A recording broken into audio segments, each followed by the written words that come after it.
awesome introduction, Margaret. At first this morning, I was a little dismayed because it was so early and I left church to not have to get up early on Sundays. But, you know, after hearing, yeah, Darwin, damn it, Darwin. But after hearing the wonderful Jerry DeWitt, my brother, I mean, goddamn, that was every Sunday. I'd like wake up on Sunday, but you know. Margaret asked me to do something special, and I think I can help us get a little bit closer to the time that we first believed we would have. This is off script for me, but it's pretty easy because I do all my talking on here. We're going to keep with the theme of pastors this morning. This is me in my natural habitat, the National Press Club, talking with a couple of black pastors. We're going to see what happens, and then I'm going to segue awkwardly into the speech I planned to give. So, can we get the video up? And, we're trying. Okay. So, in the meantime, hey, how you doing? Where you from? It's so great to be in, yay, here we go, Philadelphia, number of the town. Okay. So yeah, that's not me holding a baby, that's some other woman. So we're going to go about 19 minutes in when I start running my big old mouth. Long story short, this is last July 2012, and this particular group of African American pastors came out and towed that line, because if you're a pastor, can you or can you not endorse a particular political candidate? No. Why did I know this group would know the answer? So they come up and say, black voters, you cannot support the black candidate for president that believes same-sex marriage is okay.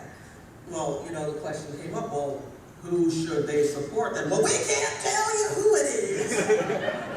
And I sat through 20 minutes of their foolishness. And then the Jamila that likes to show up at all of her family gatherings decided to come out and be herself. I'm ready. So this is Jamila going, I've had about enough of you, reverend people. Take it away.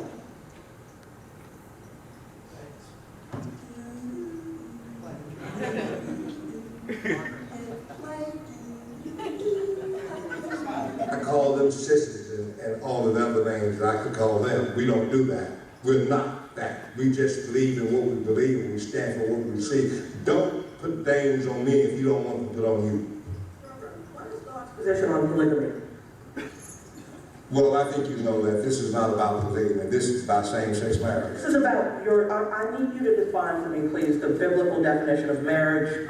The biblical definition of marriage is a marriage between a man and a woman, and I'm not going to get on another track. Talk to me about Abraham's marriage. Madam, next question. Next question. Are you going to stand there and just demand that I answer your questions? This is not about polygamy.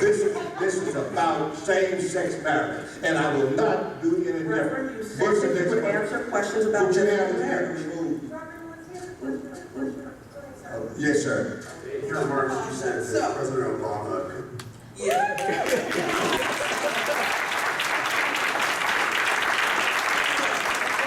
Are you going to demand that I answer your question? Reverend, it's a press conference.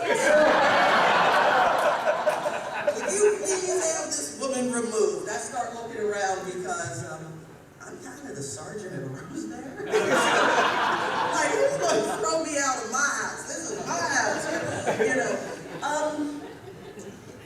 So that was for you, Margaret, because that, you know, yeah, if ever I decide to like get done with reporting and news hosting, I am definitely going into comedy, and I'm just going to do subversive stuff like ask questions at press conferences.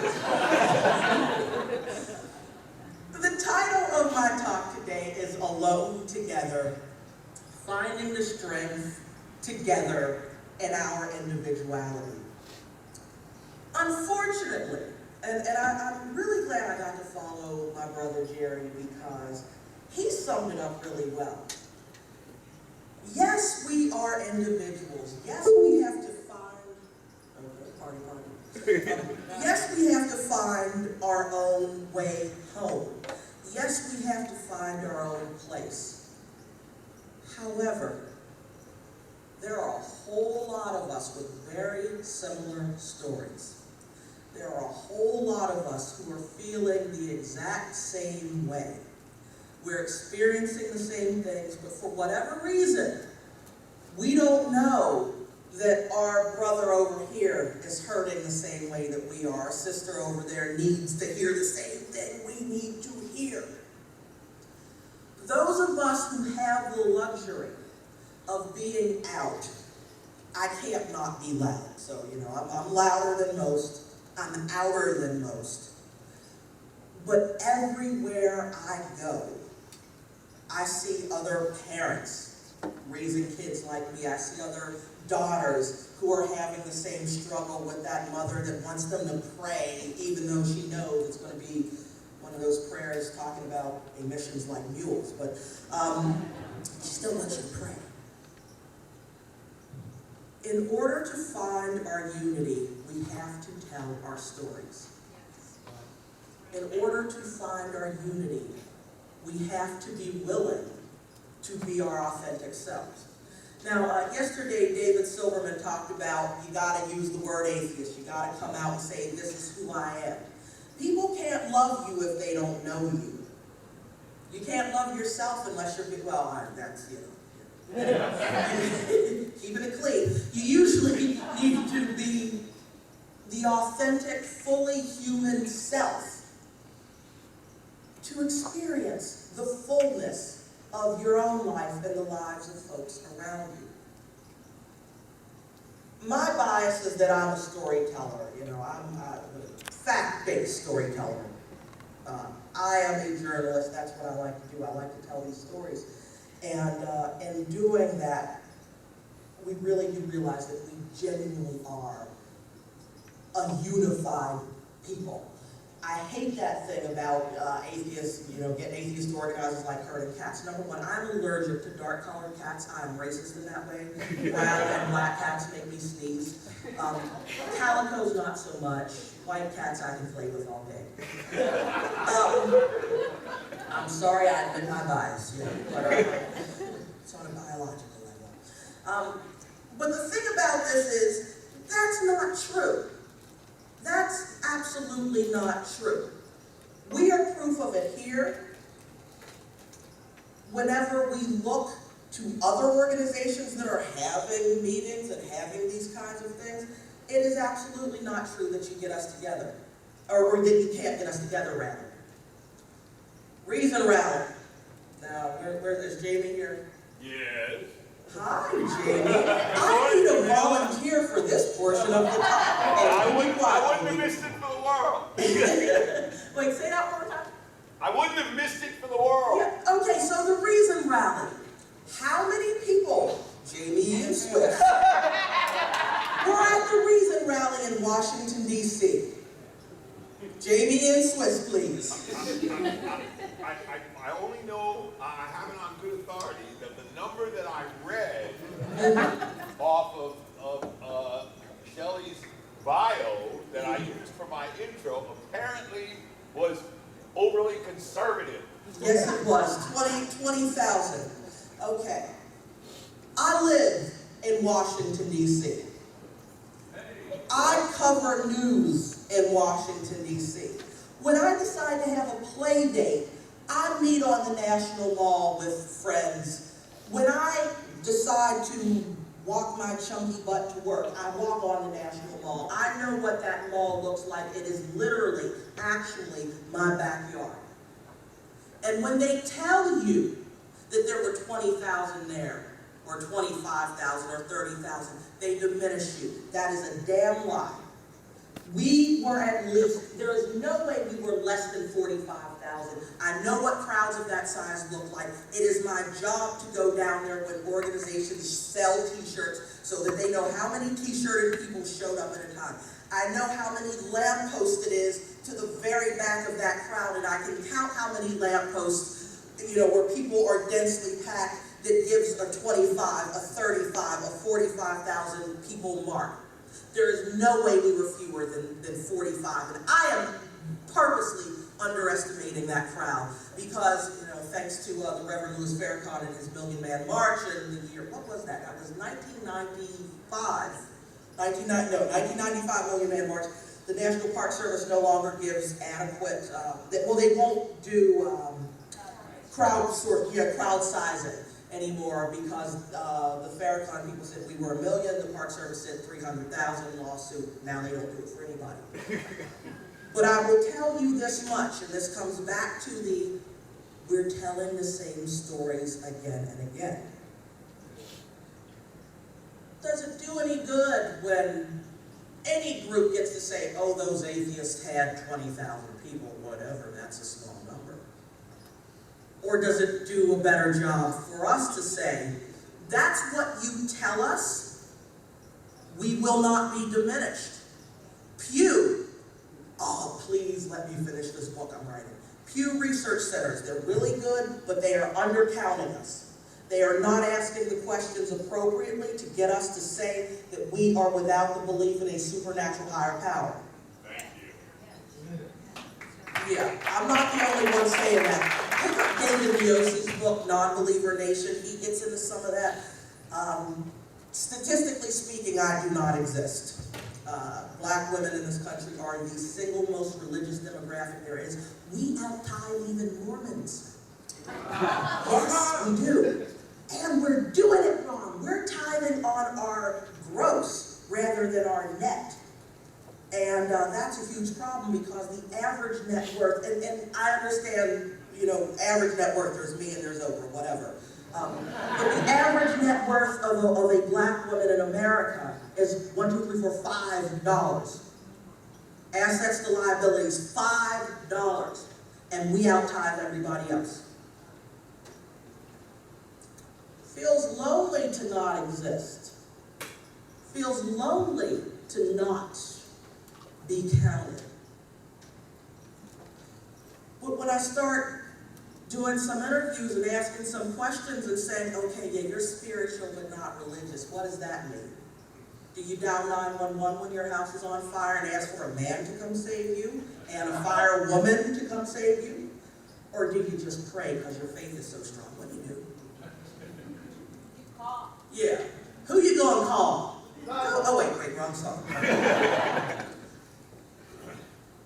It can feel lonely, but it need not, because we are everywhere. For me personally,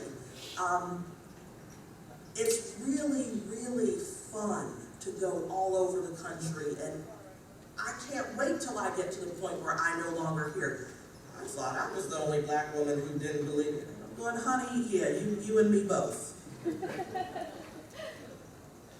And then you go, well, there are a whole lot more people. And it's not just about black women. I just love, because statistically I don't exist, I just love being like, I'm a unicorn. You found me, you love me.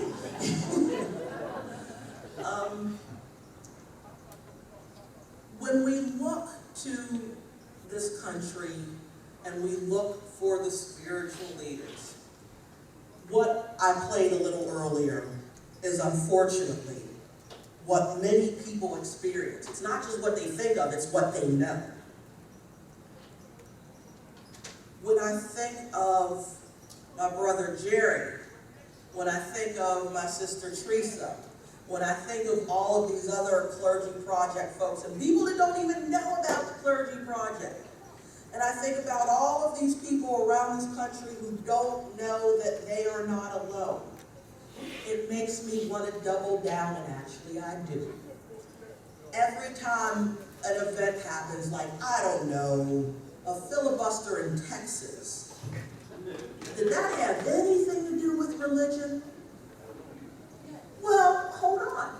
And the next meeting, no, that was a Democratic action against a Republican legislature that tried to overstep, blah, blah, blah, blah, blah. But when you look at the way those Republican legislators are voting, what informs their votes? Their faith tradition, right? Oh, it's okay. These are Dominionists, the evangelicals, some of them a few Catholics, but these are people who are voting because of their religious belief. And a whole lot of people stood up and said, oh, wait a minute. You tell your wife, you tell your daughters, you personally, but you're not going to legislate for all of us. There are a lot of allies we have outside of ourselves that aren't even looking at our world and the problems and the opportunities therein as having anything to do with religion. It's having anything to do with oppression. It's having anything to do with, well, other than that's just the way it is. In order that we feel less alone, in order that we understand that these things are interconnected and we do indeed play a role, and recognizing us can indeed help us play a role, we need to call it out when we see it. I am out, I am loud, I am obnoxious about it. It's kind of my personality.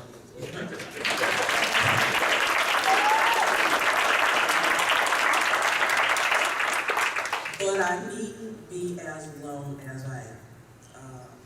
I'm not going to, I hope, I'm not going to step on the toes of Mr. Edwards too much. But I have to say this every chance I get.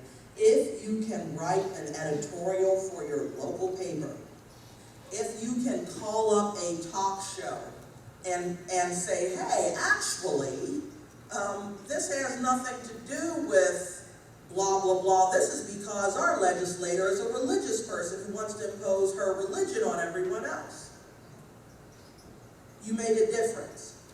Any chance you get to say, and I get it all the time, oh, you're so blessed because your kid can do this. I go, well, thank you for the compliment, but actually I'm the one who taught him to do X, or his dad is the one who helps him do Y, and we're just really lucky that he's healthy or that he's the coolest kid that I would argue there is. I'm biased. I haven't put that to a double-blind test, but I do kind of like my kid.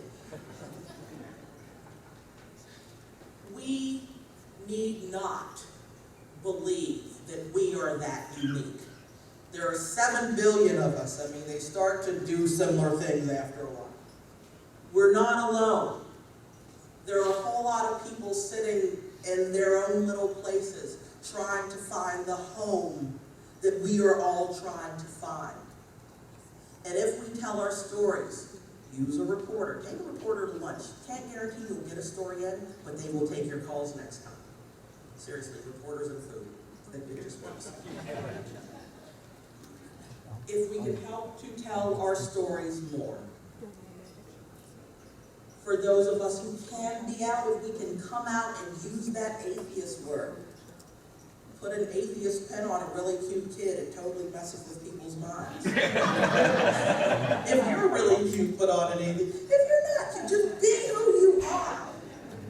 Be who you are. Because we are not alone. We don't have to be alone. It's a little hard at first, but I was a teenager once, and what's harder than that? I mean, really, that's just awkward and weird, and your hair and your teeth are all stupid. And if you can get through teenage years, you can get through deciding to be yourself and letting people know, I am here, I exist, I am not alone, and you know what? You're probably more like me than you want to admit. Come out. Be who you are. Be home. Thank you.